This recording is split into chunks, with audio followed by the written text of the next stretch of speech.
Hello and welcome to Telesur English. I am Estefania Bravo and this is Interviews from Quito, the program where we explore some of the biggest challenges facing the country and the region. In today's program, we take a look at the current situation in Ecuador. On Tuesday, the President Lenín Moreno announced various economic reforms, like the elimination of gasoline subsidies, tax and labor reforms, aimed at complying with the conditions of the loans granted by the IMF. Citizens have taken to the streets in Ecuador to condemn these measures, and also transport unions have called for a nationwide strike. To discuss this, we have Cristobal Lloret, Assemblyman for the Citizens' Revolution Movement. But first, let's take a look at a short video on this topic.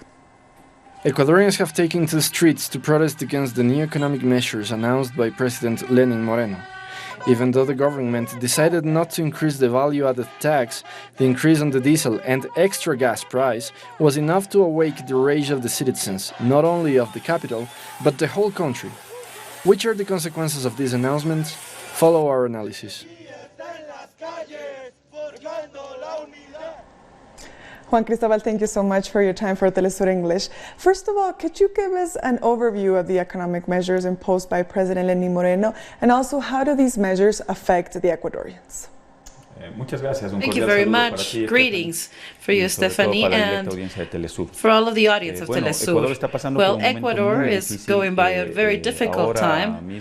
Now, there has been a new economic policies on behalf of President Moreno that affect the popular classes and the middle class too. These measures such as elimination of subsidies to the fuel and make that all the fuel become of international price, and they affect directly to the economy and especially to the popular classes that mobilize themselves through public transportation. This is like 95%. And 99% of all of the goods are transported using diesel.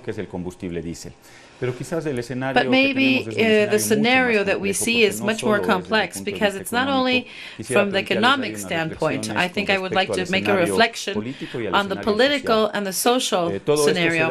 All of this happens in the midst of a political scenario where the current President Moreno, has an acceptance level lower than 20%. This is his credibility, according to some polls, is between 15 and 18%, and the administration is just around the same.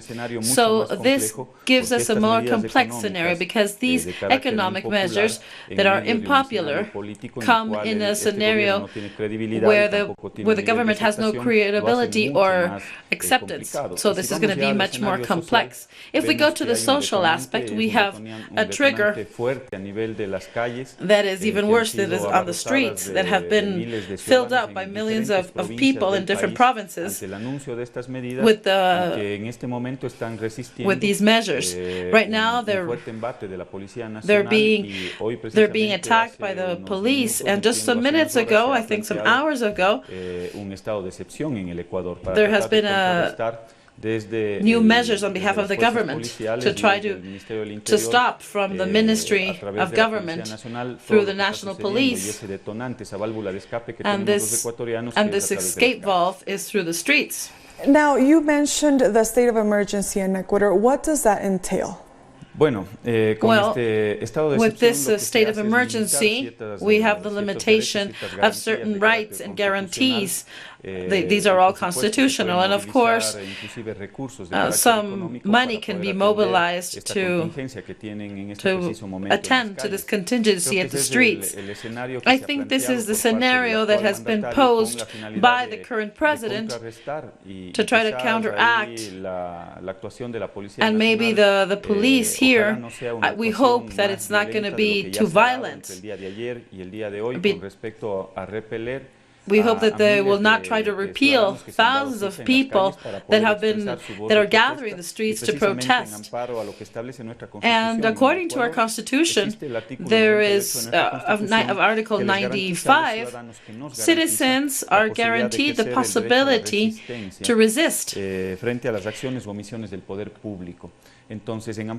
And under this article that is in the Constitution, thousands of citizens are on the streets citizens to express their discontent with these economic measures because they're affected directly. And there is a submission to a policy of a neoliberal character that has been imposed by the International Monetary Fund. Just like in Latin America, this has also happened in Ecuador.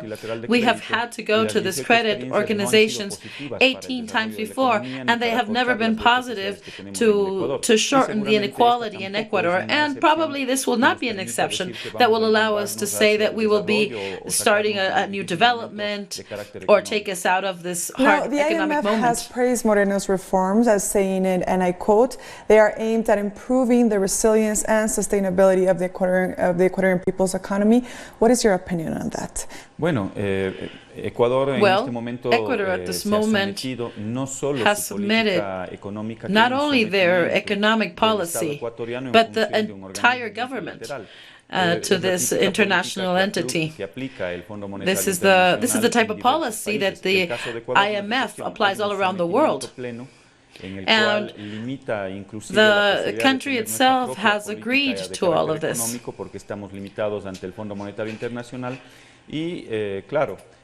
And of course, the International Monetary Fund, what they've done is to establish some conditions, and in this case President Moreno has followed through with all of their requirements. And what they say now is that for a new credit there has to be all of these measures. But this is not all. But also in sovereignty, in terms of sovereignty, Ecuador is discussing the possibility that in Galapagos there may be a bigger airport. So part of this airport would be used by U.S. troops. So this speaks of the submission of the Ecuador in terms of our sovereignty. This is very serious, and this could become a crisis in the social economic spectrum. You mentioned that people are on the streets, people are protesting against these measures. Do you think the government of Lenín Moreno will yield to public pressure? Well, I think that at this precise moment, President Moreno has two options. One, he rethinks these economic policies and he retakes his original plan. This work plan never entailed any type of submission of our sovereignty to the IMF, or either he doesn't do this, he should decline, maybe resign from the presidency. I don't see any other option, because we've got lots of people on the streets that are on the streets because they see that the government has made several mistakes. This is why President Moreno has an acceptance of 15%. This is due to a series of mistakes that have been ongoing during his presidency. There's no north in the economic policy. There are many things that have gone back on the social front, and there are many limitations and restrictions in terms of rights and guarantees in the Constitution, especially for public officers and for workers in general of Ecuador, because this reform, of this work reform, eliminates certain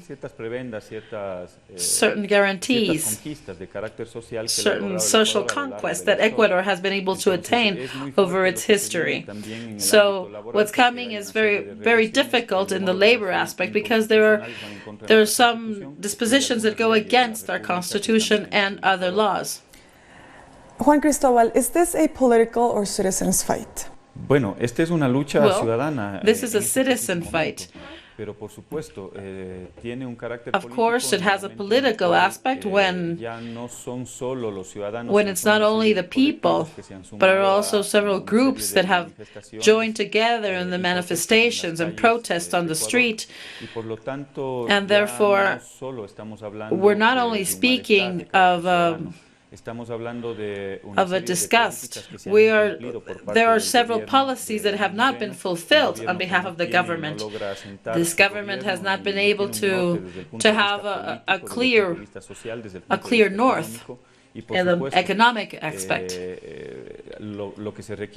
And what is required right now is a political way out, in the sense that either you can take the process back, the process that he established when he was a candidate and he won with that, or maybe withdraw from the presidency. Now, the right to protest is enshrined by the Constitution in Ecuador, because we have seen a statement by the Attorney General's office saying that any person that is on the streets may get a prison sentence from 1 to 3 years. Is this even legal, and what is your opinion on that? Well, in Ecuador, people have been threatened from all sectors. This is not new, because the policy of this government has to do with using the political power and all the different powers of the state, like the prosecutor's office, the general controller, to make the people be submissive. All of those who do not agree with their policies. Unfortunately, now up until a couple of hours, there were more than 20 detainees in Ecuador.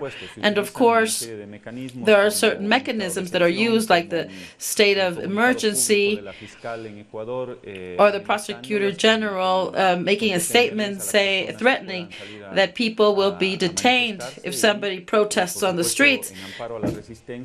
And of course, by using the article of resistance in the Constitution, they're fulfilling their rights. I think that it's unconstitutional. These measures are unconstitutional. What measures will the Citizens' Revolution movement take after these protests? What's next? Well, Steffi, we, first of all, we're connected with the feeling of our people. We want to support them, all of those thousands of people that are on the street, and looking after their rights, especially those rights that have to do with resistance. And of course, from Congress, unfortunately now, the National Assembly threw away everything that threw its back on what the Ecuadorian people are living, confronted with everything that's going on and that's so evident. Unfortunately, the National Assembly really doesn't care. They haven't even dealt with this subject. We will keep on pushing for the National Assembly to debate these measures, and that there be actions that allow to review the impact caused on the most vulnerable classes of Ecuador. Now, as we know, Ecuador's transport sector is on strike and have called an indefinite strike all over Ecuador. Do you think this is only a transportation strike, or do you think other sectors would join? Well, in Ecuador, there have been many announcements from several sectors. That's why I insist this is a popular manifestation, because several sectors of the population have already announced that they're going to join with these protests. For example, we have the health sectors. Doctors and nurses are willing to join these measures. On the other hand, we have the indigenous groups that have a strong presence in the center of the country, have also announced that they're going to join into these measures, and other sectors too, beyond all of the people who do transport, because they're also being affected. While on the other hand, there have been some some benefits of these measures for the industrial sectors, especially the importers, to which there is a reduction to the tax, which is the tax of the capitals that leave the country, and other sectors that don't have to turn in taxes anticipated in an anticipated form. So these are benefits for determined sectors that are economically more strong, and while on the popular sectors and the lower classes, they're being hit much harder. It's important to also highlight that some months ago, by request of the President, the National Assembly forgave apparently $4 billion to the most economic groups in taxes that they had not paid for some years. So on one hand, you've got some more restrictions for the lower classes, and on the other hand, $4.5 billion has been forgiven in taxes to the most wealthy. So what you can see is that our governors are these power groups that implement and that are behind these types of measures that, of course, that benefit them directly and that make the people even more What poor. does this strike mean for Ecuador? Because in the past 10 years, we haven't seen a strike like this before. So what does this say about Ecuador now? Well, lots of time has passed. In fact, our children don't even recall what a school strike or a national strike implies, because in over 12 years we have not had these type of conditions. It's unfortunate because we're going backwards. In fact, Ecuador was always present in the region due to positive numbers. Like $2 million came out of poverty, the inequality was becoming shorter, how we had better streets and highways. We had positive indicators like in health and education. This is that we were going down a strong path of progress. As one of the most outstanding countries in this aspect. Of course, in Ecuador, now we're news because of the social convulsion. And due to other aspects related to the lack of security and how we're going back on labor laws. It's unfortunate, this situation that we're living in this country. I hope that through the legal and constitutional mechanisms, the President of Ecuador can either step aside from the President or retake the initial plan he had proposed, which allows us to retake this positive conduct. Now, lastly, what do you think is next for Ecuador? ¿Qué piensas que es lo próximo para Ecuador? Well, it's a very uncertain panorama because this crisis that we are living now in Ecuador, this social, economic, and political crisis, doesn't have an easy way out, especially when things are not done correctly on behalf of the current president, and we have a very weakened economy. Some measures have not been taken to protect the national production and manage well taxes in the foreign affairs. So I really don't see any good outlook. We will have to be expectant to see what happens in the upcoming hours, because apparently all of these mobilizations and protests are going to be increasing now with this announcement of these other social sectors that have decided to join in to these protests in Ecuador. Now, Ecuador will see presidential elections in 2 years, I think. Will Rafael Correa be coming back?